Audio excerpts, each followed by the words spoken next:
తెలుగు శ్రోతలందరికీ నమస్కారం అండి. మన అలనాటి కథలు ఎవర్ గ్రీన్ స్టోరీస్ ఛానల్కి మీ అందరికీ స్వాగతం.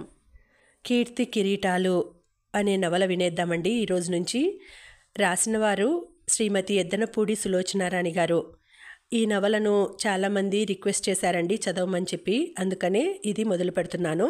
వీడియో చూసిన వెంటనే లైక్ చేసి షేర్ చేసి తప్పకుండా సబ్స్క్రైబ్ చేసుకోండి మన ఛానల్ని. బెల్ ఐకాన్ యాక్టివేట్ చేసుకోండి.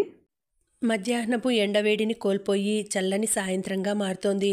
విజయవాడ 25 కిలోమీటర్లు అని చూపిస్తున్న మైల్రాయి దగ్గర మెయిన్ రోడ్డుని వదిలి ఎడంవైపుకి తిరిగిన ఖరీదైన కారు వేగం తగ్గించుకొని గతుకుల బాట వెంబడి ప్రయాణిస్తూ వస్తోంది. నాజూకైన తన శరీరం గుంటలు పడిన ఆ కంకర్ రోడ్డుని, వెనకాల పొగలా లేచి వచ్చి మీద పడుతున్న దుమ్ముని భరించలేకపోతున్నట్లుగా, అలక వహించి మూలుగుతున్నట్లుగా మధ్య మధ్యలో కిరికిరిమని శబ్దం చేస్తూ తన అసమ్మతిని తెలియచేస్తోంది.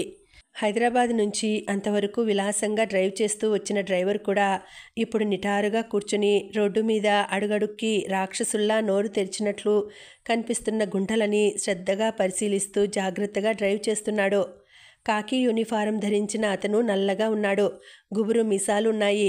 అతను ఆరో ప్రాణంగా భావించుకునే ఖరీదైన ఈ కారు గతుకుల్లో పడి ఎక్కడ దెబ్బతింటుందోనని హడలిపోతున్నాడు. ఒక్క క్షణం తల తిప్పి బయటకు చూస్తే ఎండ ఎంతో అందంగా ఉంది. ఏపుగా పెరిగిన జొన్న చేలు తలలు ఊపుతున్నాయి.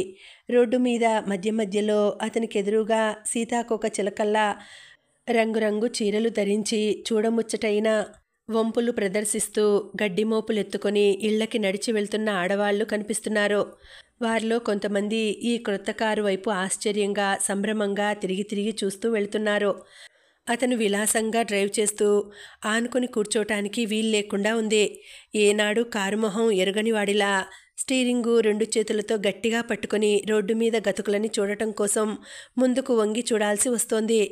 ఆ విద్యాపురం ఇంకెన్ని మైళ్ళు ఉందిరా దేవుడా! ఈ కారు ఇక్కడెక్కడైనా తిష్ట వేసిందంటే నా పని ఖాళీ. నేను ఈ ఊరు వచ్చానని తెలిస్తే ఆ కిషోర్ నా పీక పిసుకుతాడు. మనసులో తిట్టుకుంటున్న అతను కారు ఆపి జేబులో నుంచి పర్సు తీసి అందులో భద్రంగా దాచి ఉంచిన తెల్ల కాగితం తీసి చూశాడు. తను దారి తప్పలేదు, సరిగ్గానే వస్తున్నాడు. అమ్మగారు ప్లాన్ గీసినట్టుగా తోవ చూపిస్తూ పేర్లు రాశారు. వీరాజీపేట దాటితే గాని విద్యాపురం రాదు. కాగితం మడిచి జేబులో పెట్టుకున్నాడు. అక్కడే రోడ్డు దిగువన ఉన్న బావి దగ్గర 4 ఆడవాళ్లు గడ్డిమోపులు పక్కన పెట్టి నీళ్లు తోడి కాళ్ళు చేతులు కడుక్కుంటూ కబుర్లు చెప్పుకుంటున్నారు. ఇదిగో విద్యాపురం ఇటేనా? కారులోంచి తల బయటికి పెట్టి తోవ తెలిసి కూడా వాళ్ళని కేక పెట్టి అడిగాడు. వాళ్ళంతా తిరిగి చూశారు. ఆ ఇటే, తిన్నగా పో అంది ఒక అమ్మాయి కొంగుతో మోచేతుల వరకు తుడుచుకుంటూ. ఎవరింటికి? ఇంకో అమ్మాయి కుతూహలంగా చూసింది. వెంకటాచలం గారని. ఓ పంతులుగారింటికా? ఇటే అంటూ అతని చూపులు తన జాకెట్ మీద నిలపటం చూసి ముఖం చిట్లించింది. కారు గుంటలు పడిన రోడ్డు మీద అటు ఇటు ఒరుగుతూ మళ్ళీ సాగిపోయింది. విద్యాపురం దగ్గరకు వస్తున్న కొద్దీ తను బయలుదేరి వస్తుంటే అమ్మగారు చెప్పిన హెచ్చరికలు అతని చెవుల్లో మళ్ళీ ప్రతిధ్వనించసాగాయి. దాసు, నువ్వు వెళ్ళి వాళ్ళని కలుసుకొని ఈ ఉత్తరం ఇచ్చిన వెంటనే అక్కడ ఉన్న ఎవరెవరు ఎలా ప్రవర్తించింది ఏమన్నది నేను కల్లారా స్వయంగా చూసినంత చక్కగా నువ్వు నాకు వర్ణించి చెప్పాలి. ఆ ఇంట్లో ఆడవాళ్ళు పిల్లలు ఎవరైనా ఉన్నది కూడా వీలైతే గమనించి చూడు. ఇది నా సొంత పని. నువ్వు ఈ ఊరు వెళ్ళి వచ్చినట్లుగా కిషోర్కి తెలియాల్సిన అవసరం లేదు. ఇందులో అతని ప్రసక్తి ఏమీ లేదు. ఈ పని జరిగినట్లు నీకు నాకు తప్ప ఇంకెవరికీ తెలియకూడదు. ఈ రహస్యం నువ్వు దాచగలను అంటే నీకు 2 నెలల జీతం బోనస్గా దక్కుతుంది. దాసు ఆమె వైపు సూటిగా చూడకపోయినా ఆ మాటల వెనుక చూపెడుతున్న ఆశని, ఆ ముఖంలో గూడు కట్టుకున్న ఆవేదనని, ఆ గొంతులో ప్రతిధ్వనిస్తున్న దుఃఖాన్ని బాగానే గ్రహించగలిగాడు. అమ్మగారు, మీరింతగా నాకు చెప్పనవసరం లేదు. మీ ఉప్పు తిని బ్రతుకుతున్నవాడిని. మీరు చెప్పిన పని చేయటం నా ప్రాణధర్మంగా భావిస్తాను. బోనస్ మాట అంటారా? మీ దయ. మీరు సంతోషంగా ఏదిస్తే అదే మా భాగ్యం అవుతుంది. అటువైపు ఊళ్ళు నాకు అంతగా పరిచయం లేవు. మీరు ఆ దోవా, ఆ ఊరు పేరు, వారి పేరు వివరంగా రాసివ్వండి. నా పని సులభం అవుతుంది అన్నాడు. 12 ఏళ్ల వయసులో నిజామాబాద్లో ఒక కుగ్రామంలో ఉన్న ఇంటి నుంచి పారిపోయి అక్కడక్కడ పని చేసుకుంటూ బ్రతికి పెరిగిన రామదాసుకి కలవారి ఇళ్లల్లో ఒకరికి తెలియకుండా ఒకరికి ఇలాంటి చాటుమాటు పనులు చేసిపెట్టి చెయ్యి తడి చేసుకోవడం బాగా అలవాటే. కానీ చాతుర్యం, లోకజ్ఞానం పుష్కలంగా గల రామదాసుకి ఇలాంటి విషయాల్లో తను డబ్బుకి కక్కుర్తి పడుతున్నట్టుగా కాకుండా వారికి ఎదుట సహాయపడుతున్నట్టుగా తిప్పి చూపించే నేర్పు చాలా ఉంది. నిజం చెప్పాలంటే కిషోర్ అంటే అతనికి హడలే. అలాంటి కోపిష్టి మనుషులతో అతను తగాదా పెట్టుకోడు. ఇన్ని సంవత్సరాల ఇంత సర్వీసులో ఇన్ని చోట్ల పనిచేసినప్పుడు కూడా ఎక్కడికక్కడే తనే తొలగిపోవటం తప్ప ఉద్యోగంలో నుంచి వాళ్ళు తీసేసే అవకాశం ఎప్పుడు రానివ్వలేదు. అందుకే ఇప్పటికీ కూడా పాత యజమానుల దగ్గరికి అప్పుడప్పుడు వెళ్ళి నమస్కారం పెట్టి రూపాయి, అర్ధ కాఫీ డబ్బులు తెచ్చుకుంటూ ఉంటాడు. స్వతహాగా అతనికి కిషోర్ని మోసగించడం ఇష్టం లేదు. కానీ అమ్మగారు ఆశ చూపిన 2 నెలల జీతం అతను సంకోచం లేకుండా ఈ పనికి ఒప్పుకునేలా చేసింది. డబ్బు తర్వాతనే కదా కృతజ్ఞత, న్యాయం, ధర్మం అన్నారు. నిన్న మొన్నటి దాకా తెగిన గాలిపటంలా తిరిగిన రామదాసుకి అమ్మగారి దగ్గర ఉద్యోగం జీవితానికి లంగరు దొరికినట్లుగా ఉంది. ఆవిడ చాలా ధర్మాత్మురాలు. నౌకర్లని పిల్లలుగా భావించి అభిమానించి వాళ్ళ మంచి చెడ్డలు తనవిగా భావించే ఉత్తమురాలు. తన తెలివితేటలతో అటు కిషోర్ దగ్గర ఇటు అమ్మగారి దగ్గర నమ్మకం సంపాదించుకుంటూ వస్తున్నాడు. మెయిన్ రోడ్డు దగ్గర నుంచి పట్టుమని 15 మైళ్ళ కంటే ఎక్కువ దూరం లేకపోయినా గతుకుల రోడ్డు మీద ప్రయాణం అవడం వల్ల అతలాకుతలంగా మారి ఎంతో దూరం వచ్చినట్టుగా అనిపించసాగింది. వీరాజీపేట దాటినప్పటి నుంచి రోడ్డు కాస్త సాఫీగా బాగానే ఉంది. విద్యాపురం ఊరు మొదట్లోనే హైస్కూల్ ఉంది. జనాభా ఎక్కువే ఉన్నట్టుంది. వీధుల్లో జనం బాగానే ఉన్నారు. పంతులు గారి ఇల్లు ఎక్కడా అని అడిగితే ఎక్కడికక్కడ చేయి జాచి చూపిస్తూ అదిగో ఆ ముందే అన్నారు. కారు దాదాపు ఊరు చివరికి వచ్చేసింది. ఎదురుగా పెద్ద దేవాలయం కనిపించింది. రోడ్డు అక్కడితో అంతమైపోయింది. రామదాసుకి తన తిరుగు ప్రయాణానికి చీకటి పడుతుందేమోనని భయం వేయసాగింది. దేవాలయానికి ఎడంవైపుకు మళ్ళీ వెళితే అక్కడ సందులో ఉంది ఇల్లు. లోపల ఉన్నది పెద్ద ఇల్లేనని సూచిస్తున్నట్లుగా ప్రహారీ గోడ కైవారం చాలా ఉంది. ఇంటికి ఈ మధ్యనే సున్నం వేసినట్టున్నారు. ఆ వీధిలో వెలవెలా పోతున్న మిగతా ఇళ్ల మధ్య దగదగలాడుతూ ప్రత్యేకంగా కనిపిస్తోంది. దాసు ఆ ఇంటి ముందు కారు ఆపాడు. అప్పటికే ఆ వీధిలో ఉన్న పిల్లలంతా పరిగెత్తుకుంటూ వచ్చి కారుని చుట్టుముట్టారు. దాసు కారు లాక్ చేసి వీధి గుమ్మం దాటి లోపలి ఆవరణలోకి అడుగుపెట్టగానే ఎదురుగా పెద్ద వరండా కనిపించింది. లోపల నుంచి 12 ఏళ్ల కుర్రాడు బయటకు వచ్చాడు. ఎవరు కావాలి? పని మీద పక్కనే ఉన్న పాకవైపు పరిగెత్తబోతున్నవాడల్లా ఆగి ఆశ్చర్యంగా చూస్తూ అడిగాడు. దాసు చెప్పాడు. తాతగారా ఉండు. అతను రివ్వున మళ్ళీ వరండాలోకి వచ్చి ఆ వరండాలోనే కుడిపక్కగా ఉన్న నల్లటి చెక్క మెట్లెక్కి పైకి పరిగెత్తాడు. దాసు అమ్మగారి మాటలు గుర్తుకురావడంతో ఇల్లు పరిశీలించసాగాడు. పెద్ద డాబా ఇల్లే. పాడి పంట బాగానే ఉన్నట్టుంది. లోపల నుంచి చెరుగుతున్న ధ్వని వినిపిస్తోంది. లోపల ఇంకెవరున్నారో తొంగి చూస్తే బాగుంటుందా? అలా తను అనుకుంటుండగానే లోపల బియ్యం చెరుగుతున్న ధ్వని ఆగింది. పళ్ళు పెదవి మీదకి ఉన్న నడివయసు దాటిన ఒక ఆవిడ చేతుల్లో చేటతో బయటికి తొంగి చూసి మళ్ళీ లోపలికి వెళ్ళి బియ్యం చెరగసాగింది. ఆవిడని చూడగానే కుతూహలంగా లోపలికి చూడబోయిన దాసు చప్పున ముఖం తిప్పుకొని బయట ఆవరణలోకి చూడసాగాడు. అక్కడ పాకలో 2 ఆవులు, ఒక గేదె కట్టేసి ఉన్నాయి. కర్రమెట్లు కిర్ కిర్మని చప్పుడైనాయి. దాసు తిరిగి చూశాడు. గబగబా దిగి వచ్చిన కుర్రాడు పైకి రమ్మంటున్నారు అన్నాడు. దాసు మెట్ల దగ్గర చెప్పులు వదిలి పైకి వెళ్ళాడు. కుర్రాడు అతనికి దోవ చూపిస్తున్నట్టుగా మళ్ళీ పైకి పరిగెత్తాడు. పైన కూడా పెద్ద వరండా ఉంది. ఆ వరండాకి మధ్యగా ఇనుప కొలుసులతో ఉయ్యాల బల్ల ఉంది. దాని మీద ఉన్న దిండుకి మోచేతి మీద చేరగిలబడి దెబ్బపండు లాంటి ముసలాయన కూర్చుని ఉన్నాడు. ఆయన గోరంచు పంచె కట్టుకున్నాడు. భుజాల చుట్టూ చాలీ చాలని ఉత్తరీయం ఉంది. కానీ చొక్కా లేదు. మెడలో పచ్చటి ఛాతీ మీద రెల్లు పువ్వుల్లా నెరసి ఉన్న వెంట్రుకల మధ్య నుంచి రుద్రాక్ష తావళం వేలాడుతోంది. కళ్ళజోడు పెట్టుకొని చేతిలో ఉన్న పంచాంగంలోకి చూస్తున్నాడు. ఆయనకెదురుగా నేల మీద కాస్త దూరంలో అక్కడున్న స్తంభాన్ని ఆనుకొని పక్కన కర్ర పెట్టుకొని తలకి తువాలు చుట్టుకొని కూర్చొని ఉన్న ఒక అతను ఆయన చెప్పబోయే విషయం కోసం శ్రద్ధగా వినటానికి అన్నట్లుగా ఆయన ముఖం వైపే చూస్తున్నాడు. దాసు ఉయ్యాల బల్ల మీద కూర్చుని ఉన్న ఆయన్ని చూడగానే నమస్కరించాడు. ఆయన ప్రశ్నార్థకంగా అతని వైపు చూస్తున్నారు. నన్ను రామదాసు అంటారు. హైదరాబాద్ నుంచి మీకు ఉత్తరం తెచ్చాను అంటూ జేబులోంచి రుమాలు తీసి జాగ్రత్తగా దాని మడతలు విప్పి అందులో నుంచి ఒక కవరు తీసి ఆయనకు అందించాడు. ఆయన ఉత్తరం వైపు, దాన్ని అందిస్తున్న అపరిచిత వ్యక్తి వైపు క్షణకాలం మార్చి చూశారు. తర్వాత చేతిలోని పంచాంగం పక్కన పెట్టి కవర్ అందుకొని చించి ఉత్తరం చదవసాగారు. ఉత్తరం చదవటం ప్రారంభించేసరికి ఆయన ముఖం వెలవెలపోయింది. అందులో ఏముందో గాని అది చదవటం పూర్తి చేసేసరికి ఆయన మనసులో రకరకాల భావాలు ముప్పిరిగొంటున్నాయని తెలుస్తూనే ఉంది. వాటిని బయటపడనీయకుండా కళ్ళెం వేసి బిగించటానికి ఆయన ప్రయత్నిస్తున్నట్టుగా ఆయన ఉచ్ఛ్వాస నిశ్వాసాలు వేగం కావటంతో అంతవరకు పొట్ట మీద నిశ్చలంగా ఉన్న రుద్రాక్ష తావళం కిందికి మీదకి కదలసాగింది. క్రింద కూర్చుని ఉన్న అతను ఉత్తరం చదువుతున్న ఆయన వైపు, అది అందించి నిలబడిన రామదాసు వైపు ఆసక్తిగా చూస్తున్నాడు. చేతిలో కాగితాలు చదవటం పూర్తి కాగానే ఆయన క్షణకాలం కళ్ళు మూసుకున్నారు. ఆయన చేతివేళ్లు మెడలోని రుద్రాక్షమాలని స్పృశించాయి. పెదవులు అస్పష్టంగా వినిపించినట్టుగా రామా రామా పాహిమాం పాహిమాం అని గొనుక్కుంటున్నాయి. ఆయన కళ్ళు తెరవగానే ఎదురుగా రామదాసు జవాబు కోసం అన్నట్లుగా నిలబడి చూస్తూ కనిపించాడు. ఆయన దిండు మీదకి మోచేత్తో ఆనుకొని కూర్చున్నవాడల్లా లేచి సరిగ్గా కూర్చోవటంలో తనని తాను సంభాళించుకున్నాడు.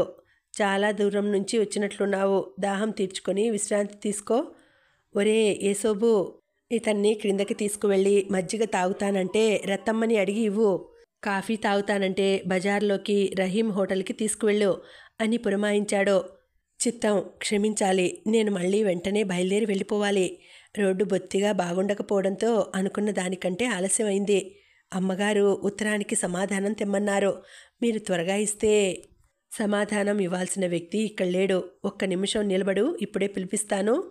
ఇదిగో ఏసోబు, వెళ్ళి అబ్బాయి గారిని పిలుచుకురా, నేను రమ్మంటున్నానని చెప్పి త్వరగా తీసుకురా అన్నారు.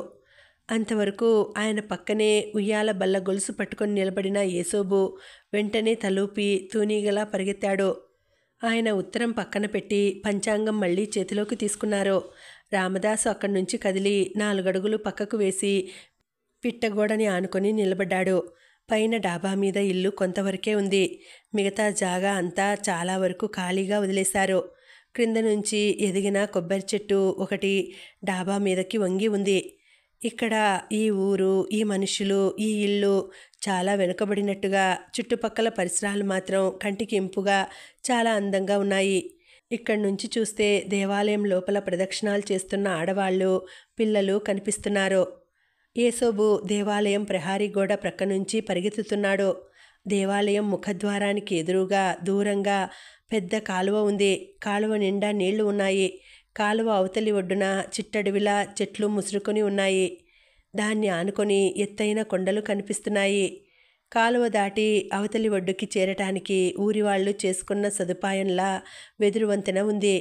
ఏసోబు ఆ వంతెన మీద నుంచి తూనీగలా పరిగెత్తుతూ అవతల ఒడ్డు చేరుకుని చెట్ల మధ్య మాయమైనాడు.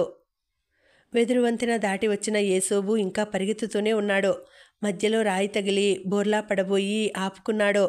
కాలువకి యువతల ఒడ్డు అయినా ఇక్కడంతా చింత, తుమ్మ, మద్ది, అత్తి మొదలైన చెట్లతో గజిబిజిగా ఉంది. వాటి మధ్య నుంచి మనుషులు నడవటం అలవాటు అయినట్లుగా బాగా నలిగిన కాలిబాట స్పష్టంగా కనిపిస్తోంది. ఆ చిట్టడవి వెనుక కాటగోడలా ఆకాశంలోకి లేచి నిలబడ్డట్టుగా ఎత్తుగా ఉన్న కొండల వరుస. అటు ఎక్కడి నుంచి మొదలైందో తెలియదు కానీ ఇటువైపు బెజవాడ వరకు వ్యాపించి ఉన్నాయని మాత్రం ఆ ఊరి ప్రజలకి తెలుసు. ఎవరైనా నూతన వ్యక్తులు ఆ అడవిలో అడుగుపెట్టగానే అతి నిశ్శబ్దంగా ఉన్న ఆ ప్రదేశంలో చెట్ల మీద రకరకాల పిట్టల కలకలంతో పాటు ఆ చుట్టుపక్కలే ఎక్కడో దూరంగా రాళ్ల మధ్య నుంచి శబ్దం చేస్తూ ఉరుకుతున్న బరువైన నీటి ధారల మృదు మధుర సంగీతం కూడా విని ముగ్ధులవకమానరు. ఎండుటాకులని చప్పుడు చేస్తూ ఏసోబు పరిగెత్తుకు వస్తున్న ఆ కాలిబాట మిట్ట పల్లాలతో ఎగుడు దిగుడుగా అడవి లోపలి వరకు ఉంది. అక్కడ 4-5 ఎకరాల స్థలం సమతుల్యంగా ఉంది. ఆ 4-5 ఎకరాల మేర చెట్లు నరికి శుభ్రం చేసి వాసయోగ్యం చేసుకున్నట్టుగా కనిపిస్తోంది. అక్కడ దాదాపు 20 వరకు చిన్న చిన్న పెంకుటిల్లు, 30-40 వరకు పూరిపాకలు ఉన్నాయి. వాటిని దాటి ముందుకు వెళితే కుడివైపు పెద్ద పెద్ద కొయ్య దుంగల్ని కోసే రంపపు మిల్లు ఉంది. దాని ఆవరణ నిండా చిందరవందరగా కలప పడి ఉంది. రంపపు మిల్లు తలుపులు మూసి తాళం వేసి ఉంది. దానికెదురుగా వరుసగా రేకులు వేసిన షెడ్లు ఉన్నాయి. వాటిల్లో బీరువాలు, టేబుల్స్, కుర్చీలు, మంచాలు తయారు చేస్తూ మనుషులు పనిచేస్తున్నారు. ఏసోబు ఆ షెడ్లోకి తొంగి చూసి తనకి కావలసిన వ్యక్తి అక్కడ లేనట్టుగా మరికొంచెం దూరం పరిగెత్తి చిట్ట చివరి షెడ్లోకి వచ్చాడు. అక్కడ రాళ్ల మీద నీళ్లు పడుతున్న ధ్వని మరింత దగ్గరగా వినిపిస్తోంది. ఆ షెడ్ మిగతా వాట్లా కాకుండా బంగ్లా పెంకున్న పైకప్పుతో పొడుగ్గా విశాలంగా ఉంది. ఈ షెడ్లో మధ్యకి పార్టీషన్ ఉంది. ఎడంవైపున నేల మీద ఈతాకు చాపలు పరిచి ఉన్నాయి. వాటి మీద రకరకాల కొండపల్లి బొమ్మలు పోగులుగా పడి ఉన్నాయి. వాటిల్లో పళ్ళు, పువ్వులు, చెట్లు, మృగాలు, పిట్టలు, దేవుళ్ళు, దయ్యాలు లాంటి అనేక రకాలున్నాయి. మనుషులలో మహారాజుల దగ్గర నుండి యానాది వరకు రకరకాల వర్ణ వ్యవస్థలని కట్టుబొట్టులతో చిన్న పెద్ద విభిన్న సైజులలో జీవకళ ఉట్టిపడుతూ చూపర్ల దృష్టిని ఆకర్షించి ఆహ్లాదపరిచి ముగ్ధుల్ని కావించేట్టుగా ఉన్నాయి. ఈతాకు చాపల పక్కనే కొన్ని దేవదారు చెక్కపెట్టెలు పెట్టి ఉన్నాయి. వాటి మీద పేర్లు రాసిన చీటీలు అంటించి ఉన్నాయి. అక్కడ కూర్చున్న 4-5 ఆడవాళ్లు ఆ చెక్కపెట్టెల్లో గడ్డి, రంప పొట్టు, కాగితాల తుక్కు వేసి నింపి వాటి మధ్య జాగ్రత్తగా ఆ బొమ్మలని పెట్టి భద్రపరుస్తున్నారు. ఆ ఆడవారికి కాస్త దూరంలో పార్టీషన్కి అవతల కిటికీ దగ్గర నిలబడి 2 వ్యక్తులు మాట్లాడుతున్నారు. అందులో ఒకతను తెల్లటి పైజామా లాల్చీ ధరించి తరుణ వయసులో దారుఢ్యంగా ఉన్నాడు. అతని జుట్టు నీట్గా చక్కటి క్రాఫ్గా ఉంది. రెండో అతను బక్కపల్చగా పొట్టిగా బట్టతలతో చంకలో గొడుగు పట్టుకొని ఉన్నాడు. గొడుగు పట్టుకొని ఉన్నాయన తరుణ వయస్కుణ్ణి బ్రతిమలాడుకుంటున్నాడు. బాబాబు, ఈ ఒక్కసారికి నా మాట కాదనకండి. అవతల మాట ఇచ్చి వచ్చాను. వచ్చేసారి మీరు చెప్పినట్లే చూద్దాం అంటున్నాడు. చురుగ్గా ఉన్న యువకుడి కళ్ళు చిరాకుని నిగ్రహించుకుంటున్నట్టుగా చూసినాయి. అసలు క్రిందటిసారి పోనీలే అని మీ మాట వినటం నాది పొరపాటయింది. అందుకే ఈసారి కూడా మీరు మళ్ళీ పాత పాట మొదలుపెట్టారు, అవునా అన్నాడు. అమ్మమ్మ, మీరంత మాట అనొద్దు. ఏదో సంవత్సరాల తరబడి అలవాటైన బేరం కాబట్టి నేను ప్రాకులాడుతున్నాను గాని ధరలు మండిపోతున్న ఈ రోజుల్లో తినటానికి తిండి లేకుండా చస్తుంటే ఈ బొమ్మలు కొనేవారెవరండి? ఎవరో కొంతమందైనా ఉన్నారు కాబట్టే మీరిక్కడికి వచ్చి అరగంట నుంచి నా ప్రాణాలు తీస్తున్నారన్న సంగతి మర్చిపోకండి. ఆకలి బాధతో బాధపడేవాళ్ళు పడుతూనే ఉంటారు. ఉన్నవాళ్ళు వినోదాలకి విలాసాలకి డబ్బు వెదజల్లుతూనే ఉంటారు. ఇది మనం మార్చలేని చరిత్ర అని అందరికీ తెలుసు. అతను పక్కకి తిరిగి టేబుల్ మీద పెట్టి ఉన్న పెద్ద ఏనుగు అంబారీని చేతుల్లోకి తీసుకున్నాడు. ఈ అంబారీ చూసారా? ఢిల్లీలో ఉన్న నేషనల్ హ్యాండీక్రాఫ్ట్ ఎంపోరియం నుంచి 50 ఏనుగులు కావాలని నిన్ననే మాకు ఆర్డర్ వచ్చింది. ఈ ఏనుగులు ఒక్కసారి తయారు చేస్తే దాని ఆధారంగా మిగతావి ముద్రించడానికి ఇది అచ్చువేసే యంత్రం కాదు కదా. ప్రతిసారి ప్రతి ఒక్కటి మొదటిది చేసినంత శ్రద్ధతో జాగ్రత్తగా చేయాలి. అట్లా చేయాలంటే ఆ చేసే మనిషికి ఏకాగ్రత కావాలి. ఆ ఏకాగ్రత రావాలంటే ఆ మనిషి కడుపులో ముందు ఆకలి తీరాలి. నేను అడిగింది ఎక్కువ కూడా కాదు. ఒక బొమ్మ మీద మీరు సంపాదించే రూపాయి లాభంలో 20 పైసలు మాకు ఇవ్వమంటున్నాను. ఇది దురాశ కాదు. మీరే చెప్పారు ధరలు మండిపోతున్నాయని. ఆ మంటల తాకిడి అందరికీ ఉందన్న విషయం మీరు మర్చిపోకండి. అంతేనంటారా? అంతే. 20 పైసలు ఒకేసారి పెంచటం చాలా కష్టం అంటారు. అదేగా మీరు చెప్పే మాట. మీరు ప్రతి సంవత్సరం ఇష్టం వచ్చినట్టు ధర పెంచి అమ్ముతుంటే కొనేవాళ్ళకి ఏం బాధ లేదు కదూ. అందుకే క్రిందటిసారి మీకు నేను గట్టిగా చెప్పాను. నా మాట విని బొమ్మల విషయంలో మీరు దళారీతనం మానేయండి. మీకు ఇది ఒక్కటే కమిషన్ వ్యాపారం కాదు కదా. అమ్మమ్మ, అంత మాట అనకండి. గంపెడి పిల్లలు కలవాడిని. ఇలాంటివి 10 చేస్తే గాని నా ఇల్లు గడవదు. మీరు ఈసారికి కాస్త నా పట్ల దయ చూపించాలి. ఇది నా స్వంతమైతే తప్పకుండా అలాగే చేసేవాడిని. కానీ వాళ్ళు నన్ను నమ్మి ఈ బాధ్యత నా నెత్తిపై పెట్టారు. ఇందులో నాకు స్వతంత్రం లేదు. అతను అంటుండగానే అక్కడికి పరిగెత్తుకు వచ్చిన ఏసేబు అతని చెయ్యి పట్టుకున్నాడు. తాతగారు మిమ్మల్ని రమ్మంటున్నారు. మన ఇంటికి పెద్ద కారు వచ్చింది ఆయాసపడుతూ చెప్పాడు. కారా? అతను ఆశ్చర్యంగా చూశాడు. అవును, ఆకుపచ్చ రంగుది. చాలా బాగుంది. వాడి కళ్ళు మెరుస్తున్నాయి. వస్తున్నాను పదా. ముందు రమ్మన్నారు. అతను యేసోబు ముఖంలోకి తదేకంగా చూశాడు. తర్వాత ఏమనుకున్నాడో ఏమో, చేతిలో ఏనుగు అంబారీని టేబుల్ మీద పెట్టాడు. జేబులోంచి తాళం చెవుల గుత్తి తీసి అక్కడున్న అల్మారాకి డ్రాయరుకి తాళం వేసి యువతలకి వచ్చాడు. పార్టీషన్ దాటి బయటకు రాగానే అక్కడ పనిచేస్తున్న ఆడవారిలో ఒక ఆమెతో, మాణిక్యం, రంగడు వస్తే నేను పని మీద వెళ్ళానని చెప్పు. అందరూ వెళ్ళిపోయిన తర్వాత షెడ్లన్నీ జాగ్రత్తగా తాళాలు వేయమను అని పురమాయించి బయటకు వచ్చాడు. చంకలో గొడుగు ఉన్నాయన కూడా అతని వెనకే వచ్చాడు. వెదురు వంతెన మీద నడుస్తుండగా, నా మాట ఇంకోసారి బాగా ఆలోచించండి బాబూ అంటూ అర్థించాడు. నాకు ఇన్నిసార్లు ఆలోచించటం అలవాట్లేదు. ఒక్కసారి బాగా ఆలోచిస్తాను. ఏ వస్తువైనా కొనేవాళ్ళు ధరలు అడిగే రోజులు పోయి అమ్మేవాళ్ళు చెప్పే రోజులు వచ్చాయని మీరు గుర్తించటం మంచిది. వస్తాను బాబు, వస్తాను. మధ్యలో మీలాంటి మహారాజులు వచ్చి వాళ్ళకి తెలివితేటల్ని నేర్పుతుంటే రాకేం చేస్తాయి? ఇది వరకంతా బొమ్మలు అమ్మి పెట్టమని నా వెనక తిరిగిన వాళ్ళు కాదు వీళ్ళందరూ. ఇప్పుడు నాకే బేరం చెప్పే మొనగాళ్ళైపోయినారు. ఎప్పుడూ ఒకళ్లే లాభం పొందటం న్యాయం కాదు కదండి. అతను వెనక్కు తిరిగి నవ్వుతూ అన్నాడు. ముగ్గురు వెదురు వంతెన దాటి యువతల ఒడ్డుకి వచ్చారు. చీకటి పడుతోంది, మరి నేను వెళ్ళిరానా? ఎంతో వినయంగా అడిగాడతను.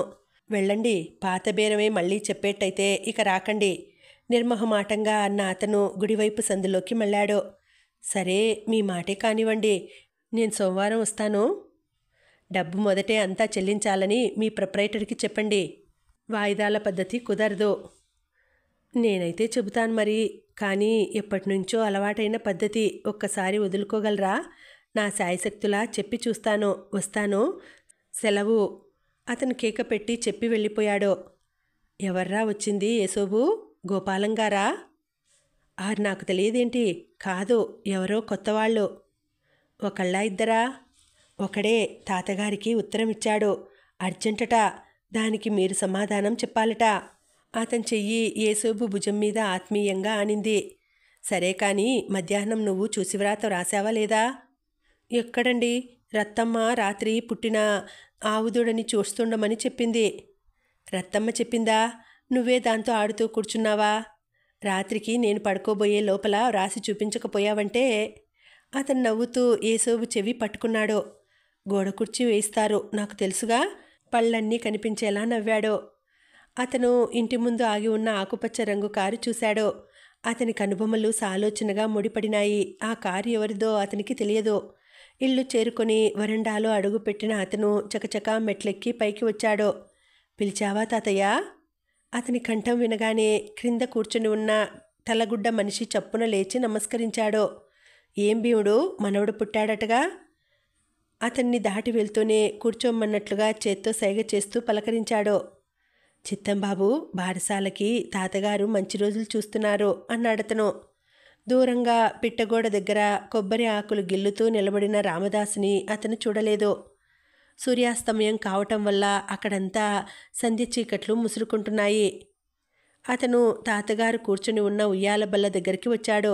ఏమిటి తాతయ్య, ఎవరు వచ్చింది? పంచాంగంలో నుంచి ఆయన తల శాంతం ఎత్తలేదు. ఉత్తరం వచ్చింది చూడు, వేలితో దిండి మీద ఉన్న కవరు చూపిస్తూ అన్నారాయన. ఎవరు? అతను అక్కడే తిరగబోయాడు.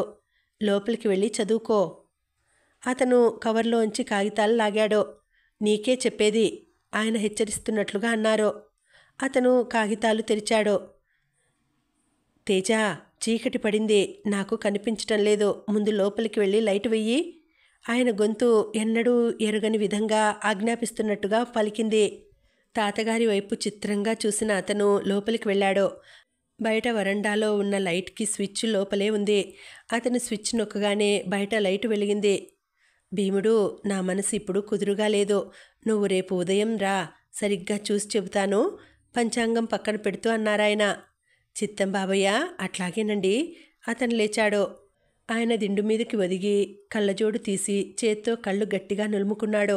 ఆ నులుముకోవటం అలసటతో కాకుండా అవ్యక్తమైన బాధని కళ్ళ నుంచి తుడిచివేయాలని ప్రయత్నిస్తున్నట్లుగా ఉంది. తేజ బయట వరండాలో లైట్తో పాటు గదిలో కూడా లైట్ వేశాడు. కాంతి వచ్చి నిండిన ఆ గదిలో టేబుల్ మీద ఎదురు మిలిటరీ యూనిఫామ్ దుస్తుల్లో టాయ్గన్ పట్టుకొని ముఖం ఎత్తి నవ్వుతోన్న 8 ఏళ్ల కుర్రాడి ఫోటో ఒకటి ఉంది. అతని బుగ్గలు ఆరోగ్యంగా నిండుగా ఉన్నాయి.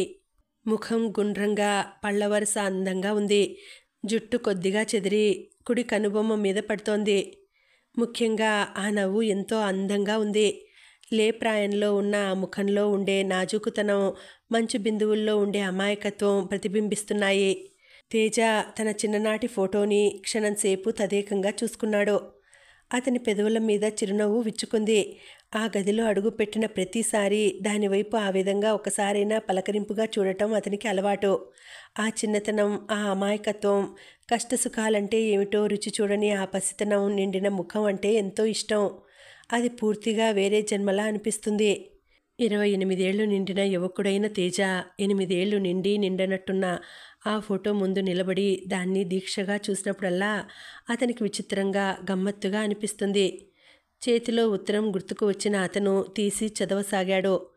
వేణుగోపాల స్వామి ఆలయంలో సంధ్య దీపం వెలిగింది. హారతి ఇస్తున్నట్టున్నారు. గంటలు మోగుతూ వినిపిస్తున్నాయి. అతను ఉత్తరం చదవటం ప్రారంభించగానే కుడి కనుబొమ ఆశ్చర్యంగా పైకి లేచి అంతలోనే క్రిందకు వంగి ముడుచుకుంది.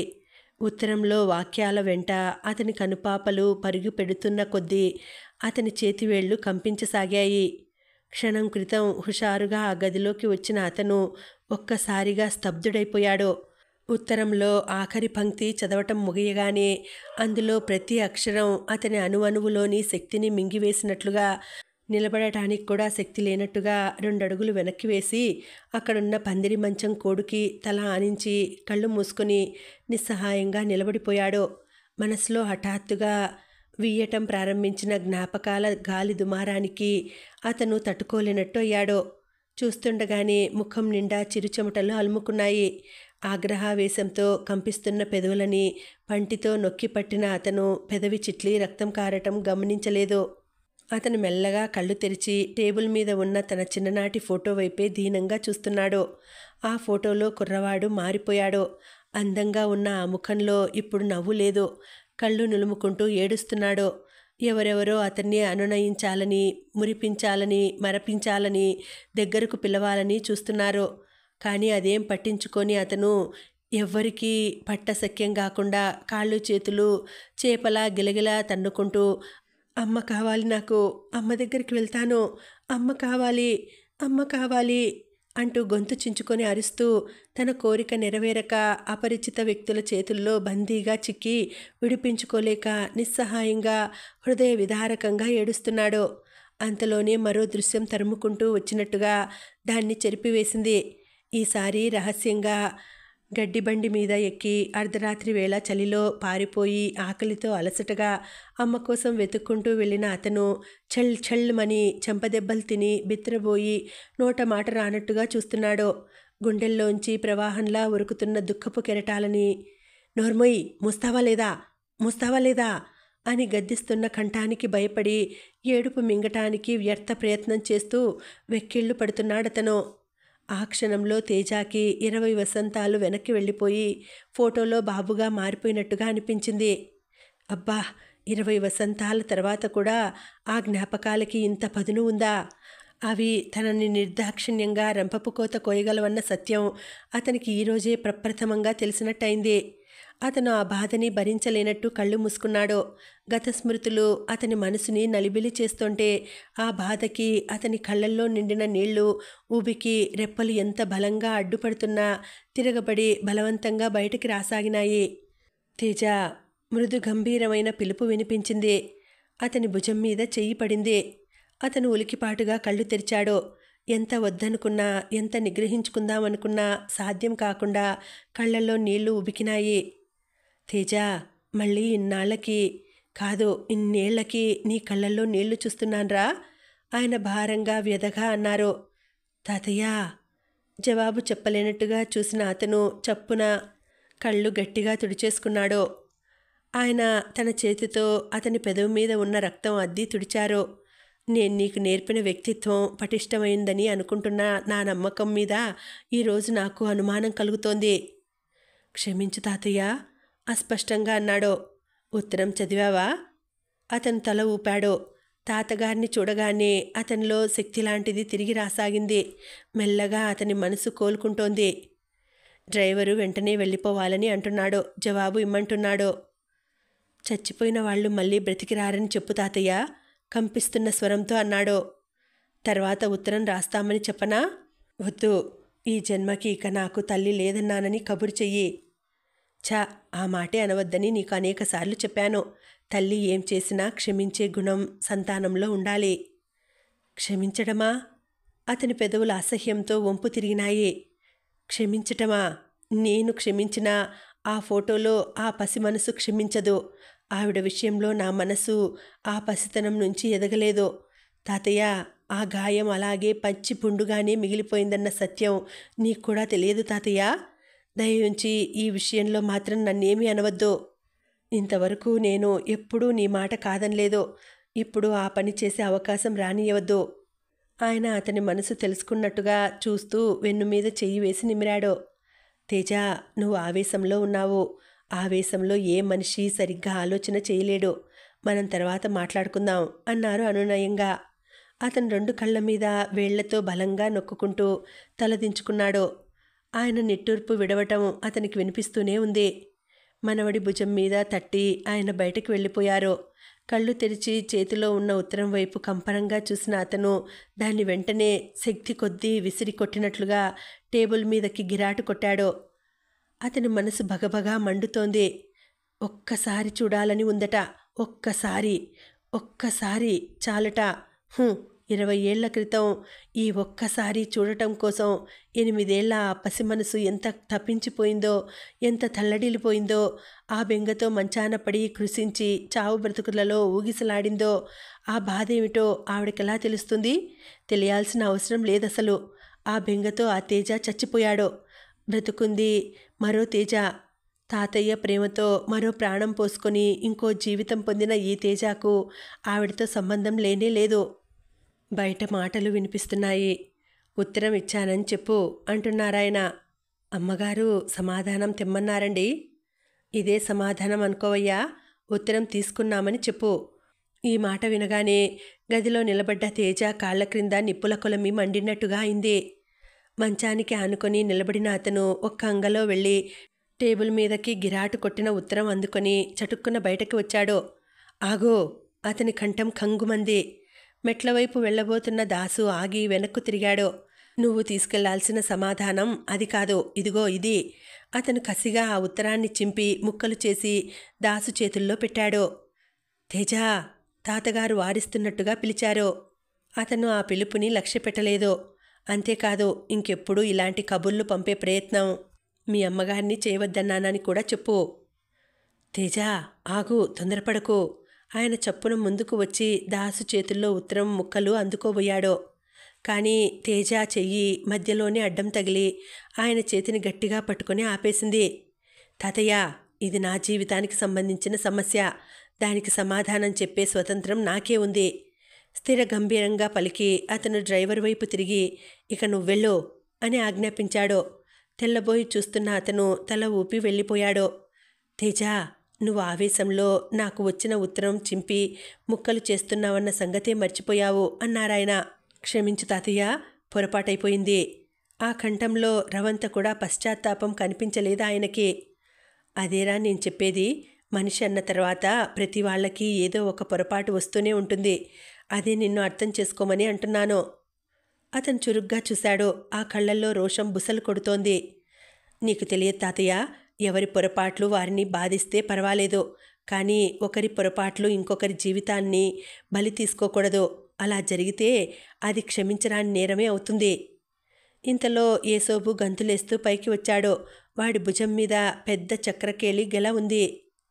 అబ్బాయి గారు, రాజమండ్రి నుంచి అత్తయ్య గారు వచ్చారు అన్నాడు పాట పాడుతున్నట్టుగా చెబుతూ. వాడి వెనుక కర్రమెట్టు కిర్రుమని శబ్దం అవుతున్నాయి. తేజ ముఖంలో ఆగ్రహావేశాలు ఊదేసినట్టుగా మాయమైనాయి. నిజంగానా అంటూ సంభ్రమంగా చప్పున ఆవిడికి ఎదురెళ్లాడు. ఒక చేత్తో మరచెంబుతో మరో చేత్తో చంకలో పనసకాయ పట్టుకొని స్థూలకాయురాలైన ఆవిడ ఎక్కలేనట్టుగా మెట్లెక్కి పైకి వస్తోంది. బాగున్నావా అత్తయ్య? ఇదేమిటి, ఉత్తరమైనా రాయలేదే? చకచకా మెట్లు దిగి వచ్చిన అతను పనసకాయ అందుకుంటూ ఒక చెయ్యి ఆసరాగా ఆవిడకి అందించాడు. వరండాలో క్రింద మెట్టు మీద కాలు మోపుతున్న దాసు తిరిగి చూశాడు. క్షణం క్రితం దెబ్బతిన్న తాచులా బుసలు కొట్టిన అతనికి, ఇప్పుడు ఆపేక్షగా కుశల ప్రశ్నలు వేస్తున్న ఇతనికి ఎక్కడా స్వభావంలో పోలిక కనిపించటం లేదు.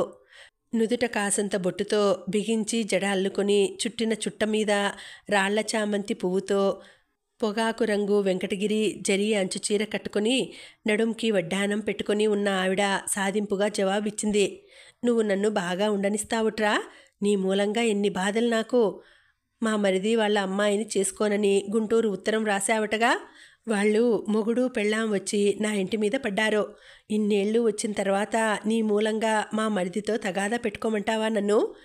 నీకసలు నా మాట అంటే విలువ ఉందో లేదో తేల్చుకుందామని వచ్చాను. లోపలికి రా అత్తయ్య, తాతయ్య ఇక్కడే ఉన్నాడు. ఎవరు వచ్చారట? బయట కారు ఆగి ఉంది. ఆరా తీసింది ఆవిడ. నీకు తెలియదులే, మనకు కావలసిన వాళ్ళు కాదు. మెట్ల దగ్గర చెప్పులు తొడుక్కుంటున్న దాసు ఈ మాటలు కూడా విన్నాడు. బయట రెండెడ్ల బండి ఆగి ఉంది. అందులో నుంచి బండి అతను పిండి వంటలతో గుమగుమలాడుతున్న తాటాకుల బుట్టని, ఉగ్గం కట్టిన నేతి గిన్నెని ఎత్తుపళ్ళున్న ఆవిడికి అందిస్తున్నాడు. దాసు కారులో కూర్చొని కారు స్టార్ట్ చేశాడు. కారు సాగిపోయింది. ఇంకా ఉందండి, కథ కొనసాగుతుంది. మళ్ళీ వచ్చే వీడియోలో తర్వాతి భాగం వినేద్దామండి. అంతవరకు సెలవు. నమస్తే.